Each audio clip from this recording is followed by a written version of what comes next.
This video is an introduction to Class Notebook in Teams. Specifically, we are going to be looking at how to set it up and taking a brief tour. So I am in a new team that I've titled First Period. The reason I've come into this team is so that I can show you what it looks like to set up a class notebook from the very beginning. And then as we start to look at some additional features and how things work, I'll switch back over to my other team so that you can see what it looks like when it's completed. So from the general channel, you're going to want to click on Class Notebook, which is up here at the very top of the page. Now, when you click on that, you're going to have this menu that walks you through setting up your OneNote class notebook. So I'm going to click on that. And if you have existing notebook content, like in another course and you wanted to copy that over, you can choose that. However, for the purposes of setting one up for the first time, we are going to click on Blank Notebook.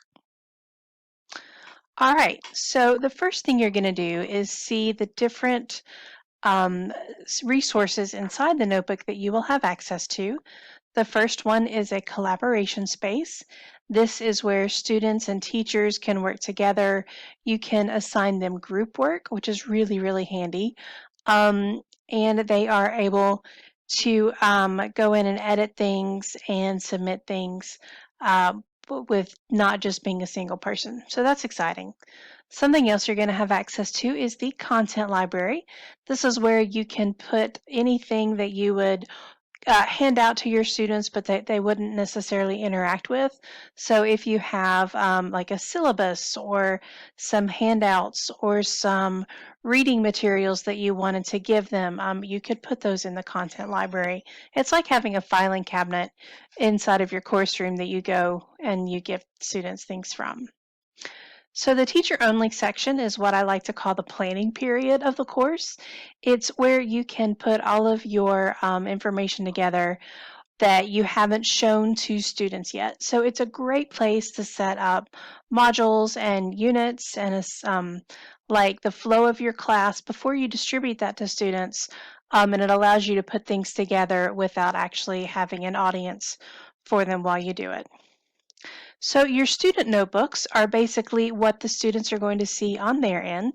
They will be able to see collaboration space, content library, and then they will each get their own personal notebook.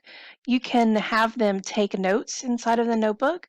You can also push content out to them and give them a schematic for all of their assignments and all of the work that they need to be doing inside of that notebook. The great thing about student notebooks is you can differentiate inside of it. So you have the option of creating differentiated assignments and pushing them out to student groups, to individual students, to all students. You just have a lot of flexibility when you're using the student notebook. So once you get yours started, take some time to read through this, and then you're going to click Next. All right, now this is the framework for the course that you are going to give students access to. These are the basically settings that are the default settings from Microsoft. And basically what this is it is, excuse me, the sections that you are going to have your work divided into. Now, you can create these exactly as you see it if you want to start there. You can go ahead and edit them and add different things if you want to do that, because you can always come back and manage these sections in the courses, and I will show you how to do that. So for right now, I'm going to create some different sections and show you what it looks like to set your course up differently, or you can just click on Create and have these as the framework for your course. And then a little bit later in a different video, I'll show you what it looks like to create the course using these and then go back and change it up. So when I teach online courses, I personally like to group all of my information together as units or topic or standards instead of by the type of assignments. So this basically, if you want your course organized into, okay, here's the information I'm giving you, here are the notes you're taking, these are your homework assignments, these are your quiz assignments, then you can leave this up. However, if you want to set it up differently, you're just going to click Add Section, and it gives you the section number to type in. So I'm going to type in Unit 1, Welcome to Class. Now, I included this punctuation mark here, and you'll notice that Microsoft is coming in and telling me, hey, you can't use some of these characters. So if you want to use any sort of delineating characters, you are able to use a dash, but that's pretty much it. So if you want this to be a space or just to have a visual cue that this is the unit number, this is the title of a unit, use a dash. All right, so I've got that one in, and then maybe I'll do a Unit 2, and I'll call that First Text Study. So you can see that I have the opportunity to add as many units as I want to. And then let's say that I want to keep, I don't know, the class notes page because I want my students to take notes as they're going through, but I don't want to keep any of these others. So I'm just going to click on the X and remove them. You can see I've built out 5 units, including the class notes. And once I've got this done, I can come over here and click Create. Now, if you don't know how you want to set up your course, just leave the default settings in there. And once you get a better idea, you can go back and change that up, and I'll show you how to do that a little bit later, excuse me. I saw ready there. Anyway, this takes a hot minute, so I'm going to pause and come back when it is ready. Once you have the initial setup completed, you're going to come to a landing page that says Welcome to Class Notebook. And this is the landing page that students are always going to land on when they click on Class Notebook at the top. The great thing is you can completely edit this. Read through this information that you see there. It'll give you some guidelines about what you might want to do. But you can actually click on this.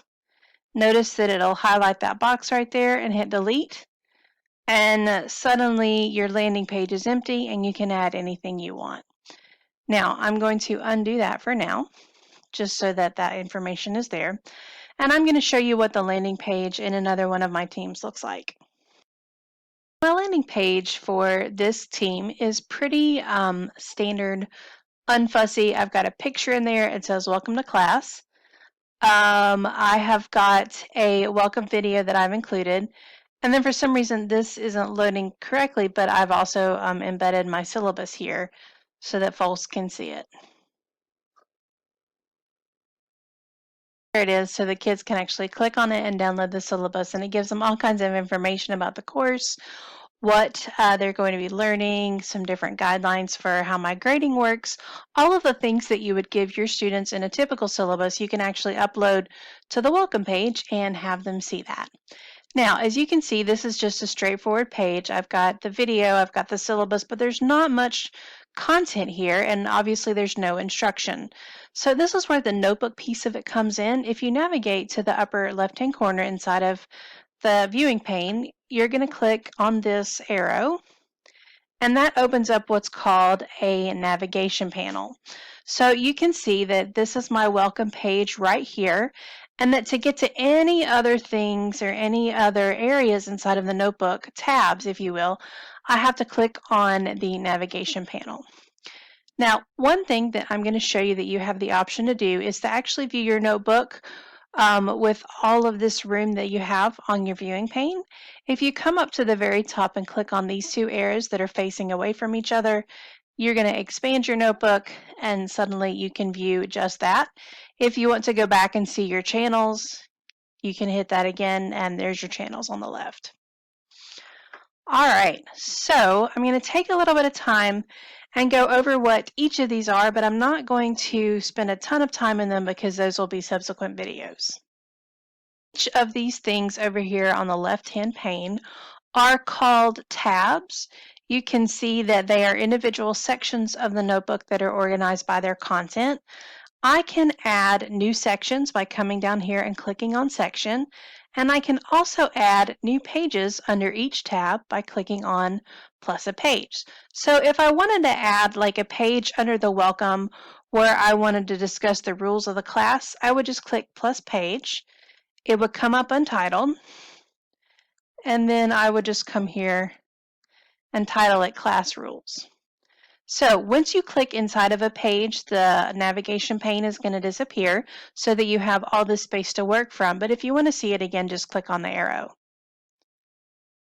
I can click down here and add in anything I want. I can start typing, I can add pictures, links, videos, audio, anything that I need. I can even come in here and draw. I'm going to go over all of that in a separate video. I just wanted you to see what adding a page looked like and see how this is under the Welcome tab. And then I've got 2 pages, a Welcome to Class and a Class Rules. The collaboration space is where your students can work together. Notice that I've divided these into groups, and then I've got a whole class page. But when you come to a blank notebook, you're going to see the Using the Collaboration Space menu that comes up. So read through that and it will tell you a little bit about what you can do here. But I've come here and added sections. So to do that, I'll click on the collaboration space because that's what's open. And then I'm going to just come down here and click Add Section. And that will say Group 5 since I've got 4 groups. I'll add a 5th group. Click OK. And notice I've got a Group 5. If I want to put those in order, I'll just move it up by dragging and dropping it. I will go over how to do this in a lot more details, but I clicked on Group 1, and as you can see, I've got 2 group projects already put into my groups. One is on a modest proposal, and one is an Act 1 reading guide for Hamlet, and I will go over how to do all of these things in a new video. All right, so the next is Content Library. Let me truncate that. Okay, so I've expanded on Content Library, and I've created a section by just clicking plus section called Useful Tools. So in here I've got my course syllabus and a critique analysis, and basically these are just files that I want students to have access to that they can go here and reference. I've directed them to these places inside of my assignments and they will always have them on hand. All right, the next thing I want to look at is the teacher only section. This is where I am using like different things to practice. On this page, I practice like editing equations to help out one of the math teachers and figure out how to do that. But I've also created a unit of study, Hamlet Act 1, and you can see that I've put about 7 pages in here for each of the things that I want students to do with this act. So I've got things like a pacing guide, I've listed my standards, I've got the actual text and links to the text, I've got a reading guide, which is an assignment, and notice it's a group assignment, so I've told them to go to the collaboration space. I've got another assignment called Father to Son Advice. I've included a discussion in there and told them how to get to that discussion and where to interact. And then I've got a journal entry that they need to do. So I've got all of these things in my teacher only, and until I send that out to the students, nobody can see it. And then you'll notice that I've got a class of miscreants over here, folks who have agreed to be my test subjects, if you will. But these are all the individual student folders, and their folders are empty until I choose to send things out. So when they log in, they will see the Welcome tab, they will see the collaboration space, the content library, and then they will see their individual folder. So these folks will not be able to see everything that I see, just the things that I allow them to see. Once I start creating assignments and sending those out to the students, which I have started doing, but you'll see that they actually have access to the Hamlet Act 1 that I just showed you there. And then because I started the class and kept the original resources and tabs, they have access to all of those things as well. So play around with it, get started, and see what you can come up with. And if you have questions, just let me know.